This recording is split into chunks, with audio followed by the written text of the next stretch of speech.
तो यह भी आज की मौजूदा स्थिति में जब जातिवाद की पूरी पॉलिटिक्स चलती है, तो ये भी प्रभु श्री राम के अगर भक्त बनना है खुद को तो इसे दूर करना होगा, इसे स्वीकार करना होगा। एक और आज की मौजूदा दौर की बड़ी समस्या है, भाई भाई का दुश्मन है, परिवार खत्म होते जा रहे हैं, संपत्ति के लिए एक दूसरे को मार देते हैं। वहां प्रभु श्री राम के खड़ाऊ रखकर भरत जो है राज्य कर लेते हैं।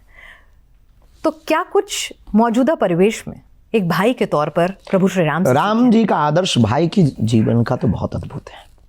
भरत जैसा भाई नहीं हो सकता और राम जैसा भी नहीं। राम जी अपने जीवन काल में जब वन को जाते हैं, 14 वर्ष का वनवास प्राप्त होता है, तो भरत जी जाते हैं मिलने को, आर्तनाद करते हुए। आर्तनाद का मतलब रोते हुए, चिघाड़ते हुए, पग पग पे आंखें भीगी हैं, राम हे राम। प्रयागराज जैसे ही भरत जी पहुंचते हैं तो वहां ऋषि मुनि कहते हैं कि हमने तपस्या की तो हमें राम के दर्शन हुए। परमात्मा कहते हैं कि हम एक दिन विचार कर रहे थे कि तपस्या का फल अगर राम के दर्शन है तो राम के दर्शन का फल क्या है।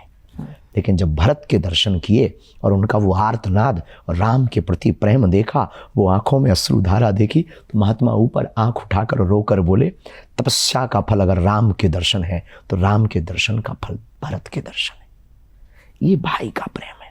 लेकिन राम जी के अंदर कितना भाई का प्रेम है, ये लंका कांड में देखने को मिला। लंका कांड में जब लक्ष्मण जी को संजीवनी बूटी लगी, लक्ष्मण शक्ति लगी, संजीवनी बूटी की आवश्यकता पड़ी, तब राम जी रोने लगे गोद में रखकर। किसी ने पूछा कि आप ब्रह्म हैं और मरना जीना कुछ होता नहीं, ये आप फिर रुदन क्यों कर रहे हैं इस प्रकार का। राम जी बोले मैं ब्रह्म हूं, ये इसमें भी कोई संदेह नहीं कि मरना जीना कुछ है नहीं, पर अगर हम वापस अयोध्या जाएंगे तो सुमित्रा माँ को कौन सा मुंह दिखाएंगे, हमें अपनी तो दिक्कत है, सुमित्रा माता को क्या जवाब देंगे। तो ये प्रभु श्री राम की भूमिका है, वो भाई के प्रति कितने आदर्शवान है, ये राम जी से सीखना चाहिए। एक याद रखना, महाभारत वो है जिससे भाई से सब छीन करके राज्य किया जाता, और राम कथा वो है जो भाई के लिए छोड़ दी जाए। राजा आप बन रहे थे, भरत के लिए छोड़ दिया, और भरत भाई वो है कि स्वयं भी खड़ाऊ को राजा बना दिया और खुद दूर हो गया। यह राम कथा के राम का श्रेय है कि भाई के लिए त्यागना ही राम का सच्चा भक्त होना है। शायद राम भक्त क्या होना है, राम मंदिर तक जाना, जय श्री राम के नारे लगाना, या फिर राम रथ यात्रा निकालना ही प्रभु श्री राम की भक्ति नहीं है। भक्ति है जब रामचंद्र के मर्यादा पुरुषोत्तम के चरितार्थ को आप अपने जीवन में लाएंगे। एक मित्र के तौर पर बताइए मुझे। अद्भुत, राम जी मित्र इतने अद्भुत हैं कि हनुमान जी ने सपोर्ट किया कि आप सुग्रीव से मित्रता करो। हाँ, हनुमान जी ने कंधे पर बैठाया, ऋष्यमुख पर्वत नियर आया, ऋष्यमुख के ऊपर बैठे हुए सुग्रीव जी से अग्नि को साक्षी बनाकर मित्रता की। तो किसी ने राम जी से कहा कि बाली इससे ज्यादा बलवान है, बाली बहुत अच्छा आदमी भी है, अगर मित्र बनाना ही था तो अभी भी मौका है, बाली को मित्र बना लो। सुग्रीव, बाली वो है कि जो रावण को 6 माह तक अपने बगल में दबाए रहा, और अगर आपने बाली को मित्र बना लिया तो आपको ना तो पुल बनाने की आवश्यकता, ना आपको राम सेतु बनाने की आवश्यकता, ना आपको वानरों को बुलाने की आवश्यकता, ना आपको रावण से युद्ध करने की आवश्यकता। बाली को आपने मित्र बनाया तो वो रावण को दबा करके ले आएगा और चरणों में डाल देगा, और माता जानकी जी को वापस ले आएगा और रावण का वध भी कर देगा।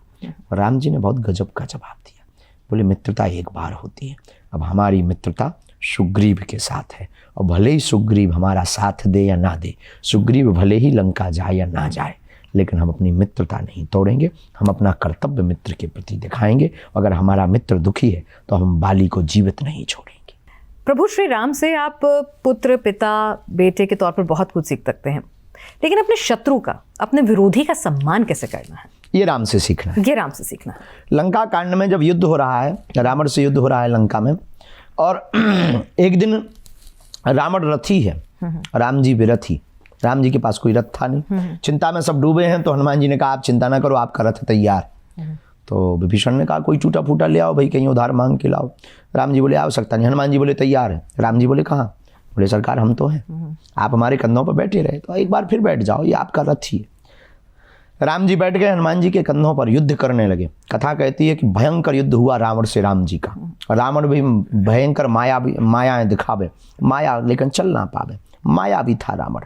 प्रभु श्री राम ने युद्ध किया, रावण उस दिन थक गया, रथ बिखर गया, टूट गया, सारथी मर गया, सारथी का वध हो गया रावण के, रावण अकेला बचा और पृथ्वी पर, और राम जी हनुमान जी के ऊपर बैठे, और रावण बार बार तीर चलावे, उसके तीर अस्त्र शस्त्र खत्म हो गए, उसके हाथ में सिर्फ बचने के लिए एक टूटा हुआ तीर था, तो राम जी तब तक चला रहे थे। रावण ने उस दिन विचार किया कि मैं ज्ञानी हूं, मैं जानता हूं ब्रह्म किसी निहत्थे के ऊपर अस्त्र शस्त्र नहीं चला सकते, अगर राम मर्यादित होंगे तो मुझ पर अस्त्र शस्त्र नहीं चलाएंगे।